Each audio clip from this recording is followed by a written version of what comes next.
조갑제 TV 시청자 여러분 안녕하십니까. 2025년 8월 30일 오후 3시입니다. 저는 1971년부터 기자 생활을 시작을 했습니다. 그래서 55년째 취재를 하고 있습니다.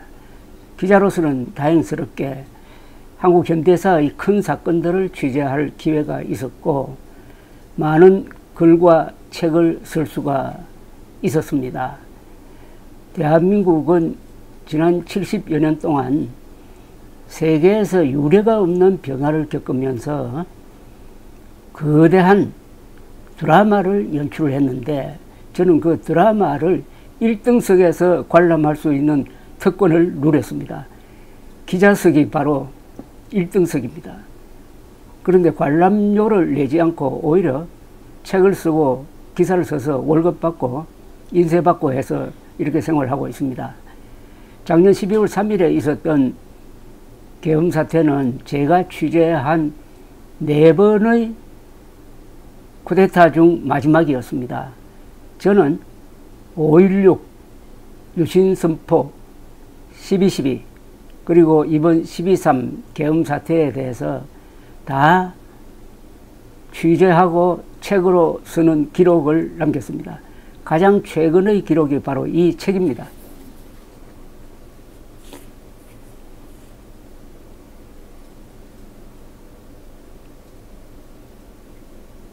며칠 전에 나와서 지금 온라인으로 또는 서점에서 팔리고 있습니다. 윤석열 몰락의 기록, 부제는 대통령이 대한민국을 공격했다입니다. 따라서 대한민국이 그 대통령을 응징했다는 뜻이죠. 그리고 이런 글을 하나 위에 써놓았습니다. 무능한 통치자는 10,000번 목을 베어도 모자랄 역사의 범죄자다. 작가 김승환 선생이 임진왜란을 다룬 7년 전쟁의 5권 맨 앞에 항상 써놓았던 글입니다. 무능한 통치자는 10,000번 목을 베어도 모자랄 역사의 범죄자다.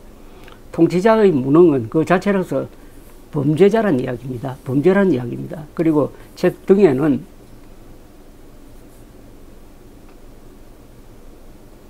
이렇게 쓰여져 있습니다. 4번의 쿠데타를 모두 취재한 조갑제 기자의 보고서, 정통 저널리즘의 기념비적 기록, 윤석열의 파멸과 보수 지성의 파산, 그리고 한국 민주주의의 승리를 정확하게 예측했다. 윤석열 자폭과 이재명 부활 사이 결정적 장면들을 담았다. 주술과 음모론에 넘어간 권력자의 누적된 실정이 파국을 불렀다. 12.3 비상계엄과 윤석열의 몰락, 한국 보수 세력의 괴멸은 갑자기 일어난 일이 아니고 그 전 단계가 있었다는 겁니다. 근데 주술과 음모론에 넘어간 권력자의 누적된 실정이 파국을 불렀는데, 첫째, 무도한 청와대 이전, 두 번째, 무모한 이준석 몰아내기, 세 번째, 무지한 의대 정원 2,000명, 그리고 네 번째, 황당한 대왕고래 프로젝트. 이것들이 누적되고 마지막에 가서는 망상적 발작적 계엄에 이은 국민의 힘의 극우화를 제가 정확히 예측하고 가차없이 파헤친 그 실록이 바로 이 책입니다.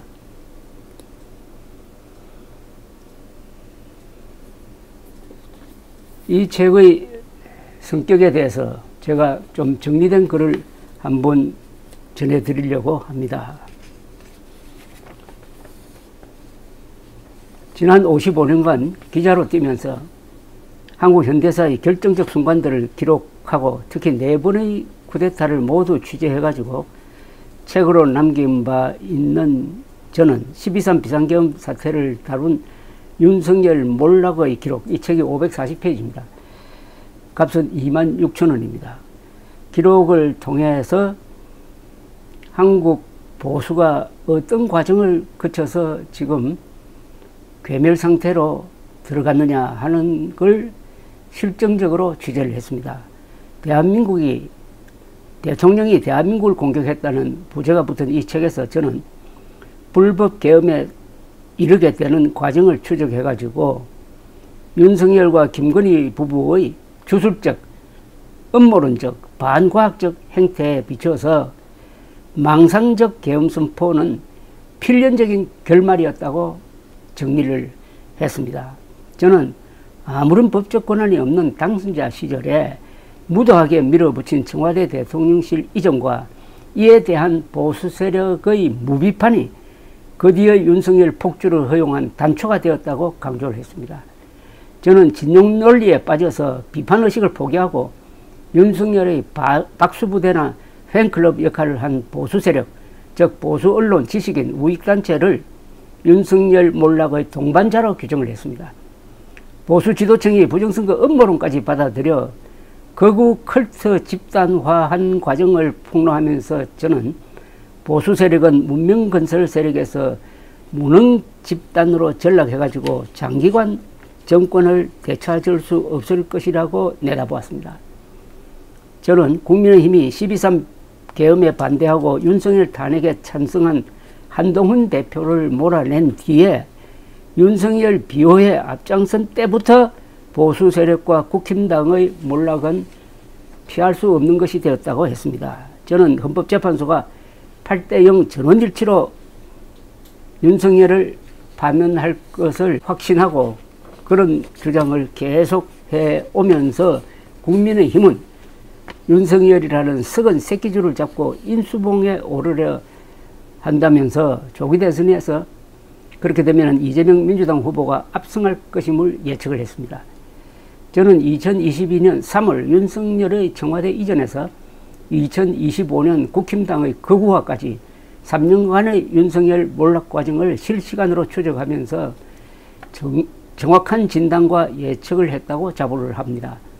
그래서 이 책을 역사를 기록하며 역사를 만들어간 정통 저널리즘의 승리라고 자화자찬을 했습니다. 윤석열 집권 시기 저는 청와대 대통령실 이전, 이준석 몰아내기, 의료대란, 대왕고래 소동을 리얼타임으로 비판했는데 이런 실정의 공통점은 정보 판단의 실패로서 그 누적된 결과는 12.3 비상계엄이었습니다.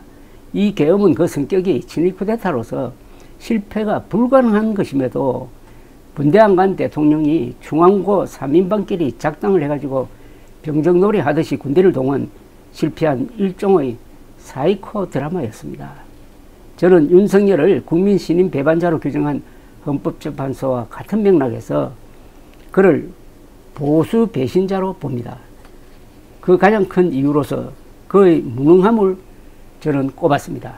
한국 보수는 전근대적 폐섭 및 공산주의자와 싸우면서 좋은 제도를 만들어 국민의 행복한 삶을 뒷받침한 위대한 문명 건설의 챔피언인데 윤석열이 계엄과 의료대란 등에서 무능의 극치를 드러내고 보수가 건설한 제도, 헌법, 군대, 의료 시스템 등을 공격해가지고 공화국의 적이 되었기 때문입니다. 저는 2020년 4월 총선 이후 한국의 보수층으로 침투한 부정선거 음모론을 지속적으로 비판해 왔는데 이 책에서도 부정선거 음모론 세력을 극우 컬트 그룹이라고 규정하고 음모론과 싸운 한동훈, 이준석 중심으로 상식적 보수가 뭉쳐야 보수 재건의 길이 열릴 것이라고 주장을 했습니다. 저는 한국의 어린 민주주의가 불법 계엄을 허용하긴 했으나 헌법적 절차를 거쳐 피를 흘리지 않고 진압하고 수습하는 과정에서 민주주의는 실수를 견디는 제도임을 보여주었다고 생각합니다. 이 사태를 겪으면서 다행히 여론 지형에서도 기존의 좌우 대결 구도가 아닌 상식 대 비상식의 새로운 구분법이 생겼으며 사실과 법치에 합의하는 역동적 중심 세력 바이털 센터가 보수, 진보, 중도에 걸쳐 모습을 드러내고 있음을 확인을 했습니다. 저는 오늘날 한국 보수의 몰락은 과거의 결과라고 해석을 했습니다. 한미동맹에 의존해가지고 자주국방 의지를 포기하고 노예 근성에 물들어 국가 엘리트가 실종되고 한자를 포기해가지고 한국어가 망가짐으로써 국민 교양의 기반이 무너진 데서 보수 몰락은 예정되었다면서 저는 마지막에 전국민 회고록 서기 운동을 제창을 했습니다. 윤석열 몰락의 기록.